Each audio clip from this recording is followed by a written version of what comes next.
Hi, my name is Joel Fulton of Freedom Firearms in Battle Creek, Michigan. And my name is Rick Ector of Legally Armed in Detroit. Our purpose here today is to provide citizens who have concealed carry licenses the means to properly interact with the police during a routine traffic stop. We are not here to argue whose responsibility it is to be better trained or know how to best handle different stressful situations. However, it is incumbent upon us legally armed citizens to be well trained and thorough in our communications with the police. If there is a failure, regardless of whose fault, then we will be the ones who will potentially end up seriously injured or dead. Since we will be the ones to suffer any immediate consequences, then we must be the ones who conduct ourselves in a manner that will avoid any situation where an officer might misinterpret our actions as threatening. Let's take a look at a routine traffic stop performed by our police officer, Chuck Pelfrey of the Battle Creek Police Department, who were gracious enough to contribute their time and resources to this project. We see that you have just initiated a traffic stop on our subject for speeding. At this point, what are you looking for or observing? Well, traffic stops can be very dangerous for officers. We never know what we're going to find. 11:15 dispatch for the stop. While I'm waiting for his license information to come up on the computer, I'll be watching the behavior of all of the occupants of the vehicle. Anything that might indicate to me that the driver or passengers may be trying to hide contraband or reach for weapons. The less movement I see from the vehicle occupants, the more confident I can be that this stop will go smoothly when initially approaching the vehicle. You see that movement? None of that makes me feel very comfortable right now. So we're going to quickly approach the driver's side of the vehicle with extreme caution while maintaining a position of advantage in case things escalate quickly. Aren't you making a lot of assumptions? What if the guy is just reaching for the vehicle registration or his proof of insurance because he knows that's what you're going to ask him for? The moment I get complacent, there is a very real chance that I can get myself killed. Excuse me, sir, do you have your driver's license with you? Yeah, and I have a gun as well. Put your hands on the wheel. Put them on the wheel. Yeah. Now step out. Step out of the car. Hands behind your back. Sir, Why are you reaching for your gun? I've got a concealed pistol license. You didn't tell me you had a concealed pistol license. Well, you told me you had a gun and you're reaching for your gun. Well, now, let's see how a stop conducted on a well-trained concealed pistol licensee should go. Now, I'm doing all the things I described the first time, only this time you will notice that as I observe the subject, he's not fidgeting around at all, and I can clearly see his hands on the steering wheel. Once we have all of our information back on the computer, we'll make our approach toward the vehicle. Frank Lincoln, 7125. Nothing I observe at this time would cause me to be overly alarmed. Good afternoon, sir. Do you have your driver's license with you? I'm required to inform you that I have a concealed pistol license and that I'm armed. Do you have any special instructions for me? You have your gun with you right now? Yes, I do. Where's your gun at? My firearm is on my right side. Where's your driver's license? It's in my left rear pocket. Okay.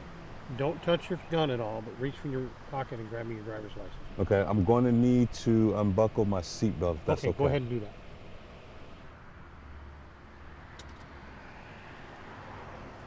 And now I'm going to reach for my wallet. All right, my ID is here. My pistol license and my driver's license. Do you have your registration proof of It's insurance? up here on the visor. Go ahead and get that for me. The reason I stopped you is for a speed violation. Speed limit out here on Capitol is 30. You're traveling at 42. Is this your current address on your license? That is. Okay. All right, I'm going to go back to my car for a minute. Just leave your gun right where it's at, and I'll be back with you in just a moment. Okay. Well, that was a much different interaction than when you had me stopped the first time. What exactly made the difference in how you interacted with Rick as opposed to how you interacted with me? Behavior and proper communication. Rick's behavior was obviously different from yours. Where you were fidgeting around, he remained still, kept his hands where I could see them, and he made sure I could see that his hands were empty. As police officers, we're trained to watch for hands. When you make sure an officer can clearly see your hands, it's a huge professional courtesy. Also, instead of just announcing that he had a gun, he instead first informed me that he was in possession of a valid concealed pistol license, and he did not use the word gun. The word gun is a single-syllable warning word in police circles. We can say it quickly and loudly to warn fellow officers of danger. Because we use it in such a manner in our training, When you use it, it elicits a reaction from us that charges our adrenaline subconsciously. Instead, Rick used synonyms such as firearm and pistol. Rick then verbally recognized my need for control of the situation as he asked me how I would like to proceed. He informed me of the exact location of his firearm when I asked, and he retrieved his documents after describing their location as well. Rick made sure to carry his required identifications on the opposite side of his body from where he carries his firearm. His registration and proof of insurance were in an overhead compartment instead of in a glove box or console. Then, when he went to retrieve his documents, his hand never went anywhere near where his firearm is located. Furthermore, he made no sudden movements, and he verbally walked me through each deliberate step that he took. All of this demonstrates to me that Rick, along with all the thorough background checks he had undergone to obtain a CPL in the first place, is a courteous, nice guy who respects the difficult job that law enforcement is tasked with performing.